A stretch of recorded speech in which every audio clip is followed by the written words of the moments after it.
எல்லாருமே கேட்டுட்டு இருப்பீங்க, ஏன் கோட் படம் நார்த் இந்தியாவில் கிளிக் ஆகலை? எப்போ தமிழ்நாட்டிலலாம் இப்போ 100 கோடி தாண்டி போயிட்டு இருக்கப்பா, ஏன்ப்பா அது இன்னும் நார்த் இந்தியாவில் செட் ஆகாமல் இருக்குது அப்படின்னு பார்த்தீங்கன்னா, அதுக்கு முக்கியமான காரணம் நம்ம வெங்கட் பிரபு சார் அவர் தான். அவர் இதை வந்து அவரே சொல்லியிருக்காரு நிறைய இன்டர்வியூவில்.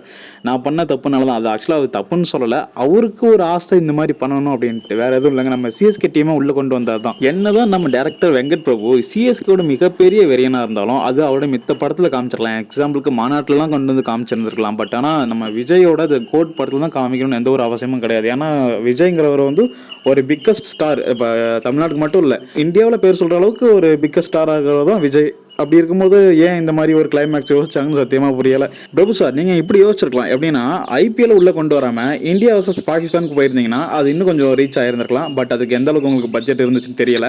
இந்த டைம்லையும் பட் நார்த்தில் கொஞ்சம் ஓரளவு டீசெண்டாக தாங்க பர்ஃபார்மன்ஸ் பண்ணிட்டு இருக்கு. அதுக்கு ரீசன் என்னன்னா, நம்ம தலையோட ஃபேஸ் ஆஃப் வச்சது கூட ஒரு ரீசனாக இருக்கலாம். சிஎஸ்கே தலை அப்படின்னு போகிறதுக்கு நான் அந்த